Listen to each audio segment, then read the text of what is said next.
सुप्रभात मित्रांनो. तर मित्रांनो, आमचा ह्या पदयात्रेचा आजचा दुसरा दिवस आहे. तर आम्ही राजापूर ते पडेल वाडा पडेल इथपर्यंत आम्ही प्रवास केलेला आहे पदयात्रेचा. आणि आज रात्री आम्ही इथे रवळनाथाचं मंदिर आहे त्याच ठिकाणी आता आपण इथे आहोत. तर इथे आम्ही वस्ती केलेली आणि आता सर्व मंडळी आता सर्व उठून फ्रेश वगैरे झालेले आहेत आणि आता पुढच्या मार्गाला आता आम्ही सुरुवात करणार आहोत. तर पुढचा मार्ग आमचा असणार आहे आजचा तर वाडापेठ हे रवळनाथ मंदिर ते कुणकेश्वर मंदिर हे एवढा आमचा आता आजचा प्रवास असणार आहे. तर आपल्यासोबत मालाडहून आलेले विलास मिस्त्री आहेत. तर हे पदयात्रेला मालाडहून इकडे राजापूरला आलेले आहेत खास पदयात्रेसाठी. तर सांगा तुम्हाला कसा अनुभव वाटतो तुम्हाला? एकदम चांगला असा अनुभव म्हणजे काय की चालण्याचा म्हणा किंवा इतर गोष्टीचा म्हणा आलं का लक्षात, जी एक वेगळी मजा असते ती ह्या इथे मिळते. आणि पावसातून चालणं किंवा इतर गोष्टी लोक म्हणतात पाऊस आहे पाऊस आहे, ती एक मोठी लोकांच्या समोर समस्या आहे. पण तसं काय अनुभवत नाही की पाऊस येतो, पावसाचे दिवस आहेत ते येणार, पाऊस येणार जाणार, आपण आपली सुरक्षा सांभाळायची आणि त्याप्रमाणे चालायची. हा आनंद कुठेच मिळणार नाही. कारण मी पण बघतोय कारण मी दिवसभर शूटिंग करतोय आपल्या पदयात्रेची. तर काकांना मी एकदा पण कुठे बसलेलं गाडीमध्ये बसलेलं मी पाहिलेलं नाही. कारण ते कंटिन्यू राजापूर ते आता वाडापेठला आम्ही आलेलो आहोत. जवळजवळ हे अंतर 35 किलोमीटरच्या आसपास आहे. तर एवढं ते अंतर काल चालून आलेले आहेत आणि अजूनही 25 किलोमीटर अंतर बाकी आहे. तर ते सुद्धा ते आपले पायी चालणार आहेत. कारण पहा त्यांच्या वयाकडे पहा आणि ह्या वयामध्ये सुद्धा ते पदयात्रा अगदी न बसता गाडीमध्ये मी तर खूप वेळा गाडीत बसलो आहे कारण मला सवय नाही चालण्याची. तर त्यांनी प्रत्येकाचं ते हेच आहे हो, असं काय हे नाही. कारण नेणारे देवच आहे. आलं का लक्षात, फक्त आपली इच्छा आणि आपलं काम आणि आपल्या मनामध्ये ज्या भावना आहे देवाला जाऊन भेटण्याची, चालत देवाला भेटायचंच आहे. ती एक श्रद्धा असेल ना, सत्य आहे आणि तीच आपल्याला ताकद देते. तर आम्हाला हा तळ कोकण कसं वाटतं तुम्हाला? एक परिसर. माझा गाव पावस नाकरे. अच्छा. मी पावस नाकऱ्यातला रत्नागिरी. आलं काय, त्यामुळे मला काय कोकण म्हणजे माझाच कोकण आहे. कारण कोकणाची जी मजा आहे ती कुठे इतर ठिकाणी मजा मिळणारच नाही. कुठेही जावा तुम्ही, बरोबर, कोकणासारखं स्थान नाही. आणि पावसातून तर तुम्ही नक्कीच या कोकणामध्ये. आणि कोकणचं निसर्ग सौंदर्य पहा, सगळं तुम्हाला हिरवळ दिसेल आणि एवढं सुंदर वाटतं ना कोकणामध्ये. तर एक आपला पृथ्वीवरचा स्वर्गच म्हणावा लागेल कोकण म्हणजे. हो. आणि नक्की म्हणजे काय की प्रत्येकाने आवर्जून यावं. तर मित्रांनो, सकाळची वेळ आहे. आता आपल्या सर्व ह्या मुली आहेत ज्या पदयात्री आहेत तर त्यांची तयारी करून आता आलेली आहेत. कसं वाटतं तुम्हाला? आणि कालचा दिवस कसा गेला पदयात्रेचा? छान वाटलं ना? असं दमाला वगैरे नाही ना झालं? तर आपण ओळख करून घेऊया. ही भूमी आहे, तुझं नाव काय? सिद्धी. आणि ती आर्या. तर हे सगळं राजापूरचेच आहेत, पदयात्रेसाठी आलेले आहेत. आणि हे दोघी आहेत त्या दरवर्षी येतात. एक आहे जान्हवी, ती एक आहे. आणि सिद्धी ह्या वर्षी प्रथमच झाली आहे. पण तिला आता पुढची ओढ असणार आहे की नाही? पुढचं वर्ष कधी येतोय पदयात्रेत आणि येणार असं वाटतंय ना? तर पाहत आहे. आणि आता कालचा दिवस चालून आलेले आहेत राजापूरपासून ते अगदी त्या वाडापेठपर्यंत. त्यांच्या चेहऱ्यावर जरासुद्धा कुठेही तुम्हाला दमलेल्याचा थकल्याचा भाव दिसणार नाही. अगदी दिवसभर मोज मस्ती म्हणजे विरंगुळा, स्वतःचाच विरंगुळा करत करत ह्या मुली पदयात्रा करत असतात. धन्यवाद. नमस्कार. मी माझं नाव उल्हास गणपत खडके. मी राजापूर तालुका ज्येष्ठ नागरिक संघाचा अध्यक्ष आहे. गेले 11 वर्ष ही जी पदयात्रा आहे या पदयात्रेत मी सक्रिय भाग घेतो. मला कौतुक वाटतं संयोजकांचं, कारण जवळजवळ 100 लोक त्या पदयात्रेमध्ये भाग घेतात. विशेष म्हणजे हे येणारे तालुक्यातले असतात, कोण ना कोण, ज्यांना आम्ही ओळखत पण नसतो आणि ते आम्हाला ओळखत नसतात. की अशा माणसांचं नियोजन करायचं, त्यांची खाण्यापिण्याची व्यवस्था करायची व्यवस्थित, त्यांचं काय प्रॉब्लेम निर्माण झाला, त्यांना काय अडचण आली ते सगळं सोडवायचं, हे संयोजकाचं काम होतं. आणि अत्यंत मला सांगायला आनंद वाटतो, एक तरुण पिढीकडे हा संदेश गेला पाहिजे. समाजामध्ये जाऊन तुम्ही समाजासाठी काहीतरी कार्य केलं पाहिजे. आम्ही नुसतं हिंदुत्व करतो, पण हिंदुत्वापर्यंत आम्ही कधी पोचतच नाही. आपले देवधर्म आहे, आमच्या परंपरा रूढी आहे, त्यांच्याकडे कधी आपण पोचत नाही. पण हे एक माध्यम आहे. बऱ्याच प्रमाणात तरुण या ह्याच्यामध्ये भाग घेतात, सगळे भाग घेतात आणि एवढं शिस्तबद्ध चालतं की कधी कोणाची तक्रार पण येत नाही.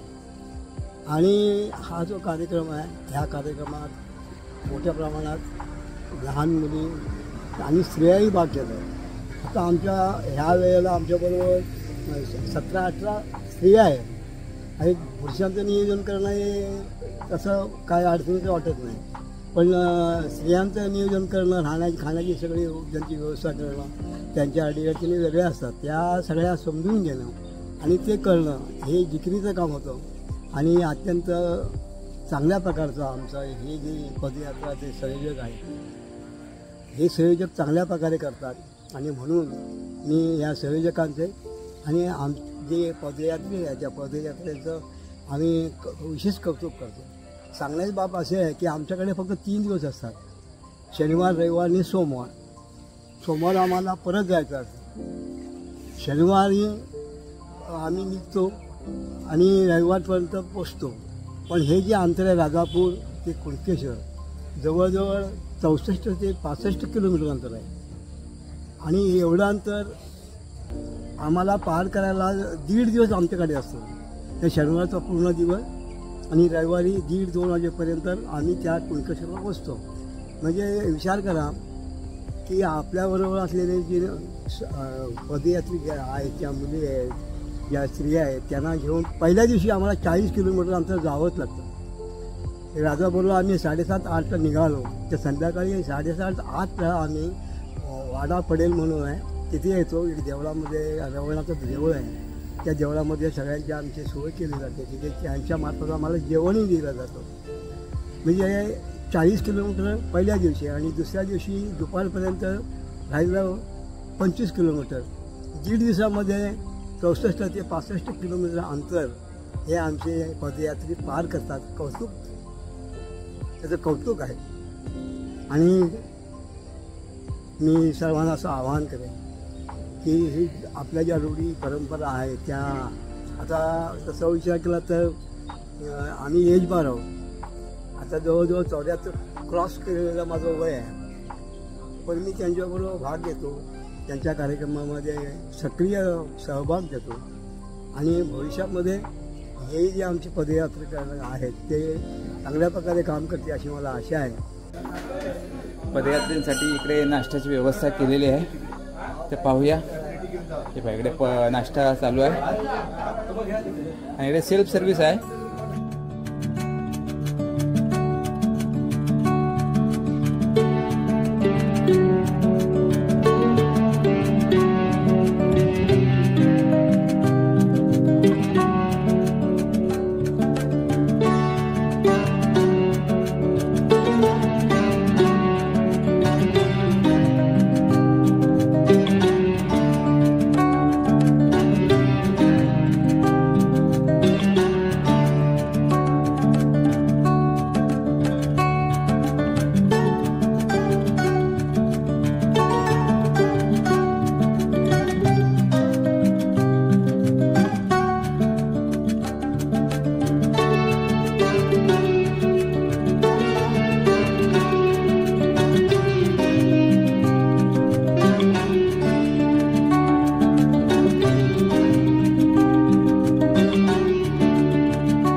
आमच्या वारीतील एक गोड असं व्यक्तिमत्व तुम्हाला दाखवतो.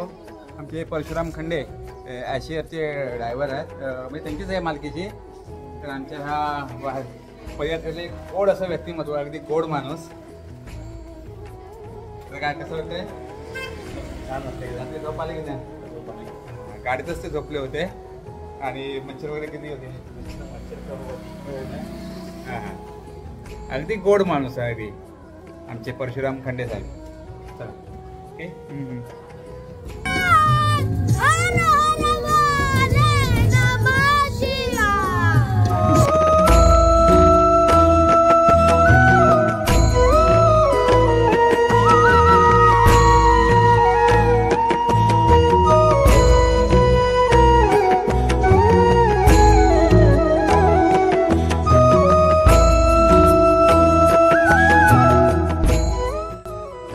आता आपण आलेलो आहोत ते तरवाडी या ठिकाणी आपण आता आलेलो आहोत.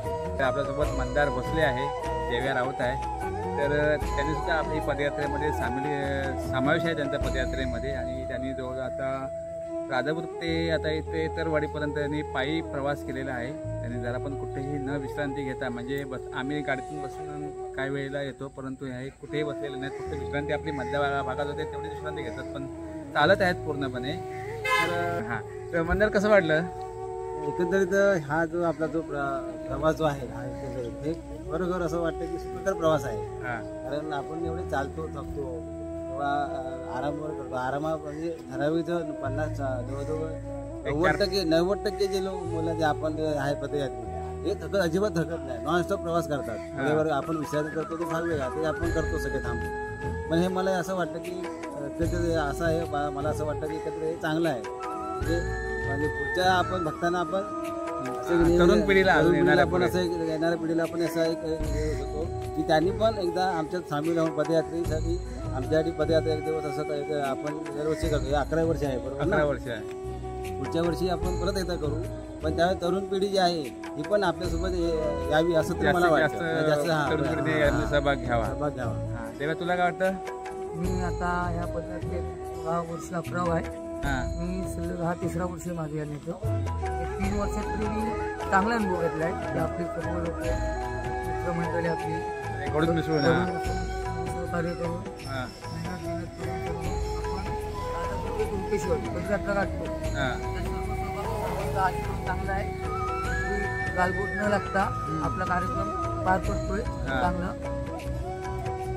आणि आम्हाला एक कुणकेश्वर देवाचं दर्शन पण मिळतं. पदयात्रा करून जे कुणकेश्वर दर्शन घेण्याचं जे समाधान आहे ते गाडी घेऊन जाऊन तिथे जाऊन दर्शन घेण्यात तेवढं समाधान नाही. ते आपले 2-3 दिवस मस्त जातात. हा एक छोटा आमचा पदयात्री आहे. जरा गेले बराच वेळ मला प्रश्न विचारा करत असतो. बरं सांग, तुझ्याबद्दल सांगतो. नाव सांग. हां, वडील काय करतात? रिक्षा चालवतात. आणि वडील सुद्धा याच्यासोबत आहेत आणि वडिलांसोबत आहे याचा मोठा भाऊ. नाव काय आहे? अस्मित. हां, अस्मित सध्या ह्या वर्षी आलेला नाही कारण ते दहीहंडीमध्ये तो सध्या सहभाग घेतोय. ड्युटीवाडी की खडपेवाडीच्या? खडपेवाडीच्या दहीहंडीमध्ये सध्या त्याचा सहभाग आहे. त्यामुळे प्रॅक्टिसला असतो तो, त्यामुळे त्याला इथे येता आलं नाही, आपल्या पदयात्रेला सामील होता आलं नाही. तर हा आपल्या सोबत आलेला आहे जयेश. पण पदयात्रा पूर्ण करतोय अगदी मनोभावे. धन्यवाद.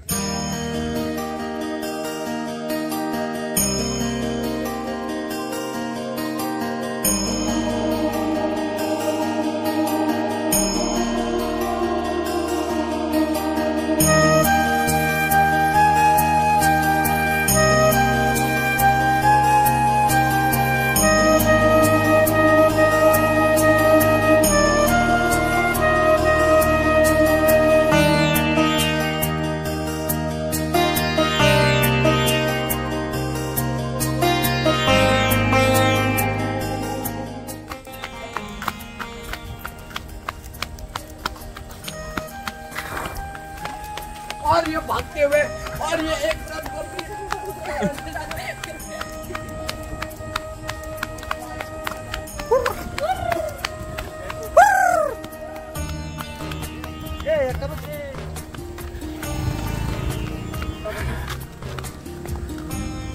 नमलो.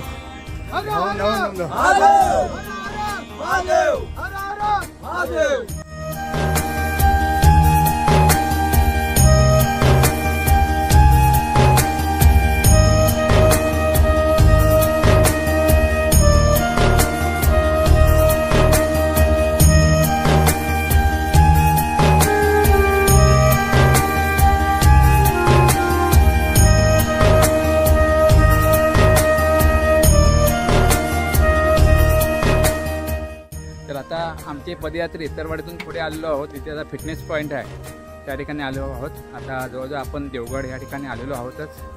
तर इथे आपली सर्व मंडळी फिटनेस पॉईंटवर इथे खूप छान असे मशिनरी आहेत फिटनेससाठी, तिथे आता आनंद घेत आहेत.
डमरू वाजे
मित्रांनो, आपली पदयात्रा ही आता अंतिम टप्प्यामध्ये आलेली आहे.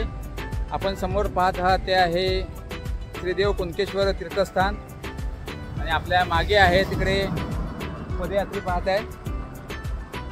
सर्वांच्या चेहऱ्यावर आपल्याला आता आनंद दिसेल, कारण आपली पदयात्रा आता यशस्वीरित्या पूर्ण झालेली आहे. आता मंदिर काही अंतरावरच आहे.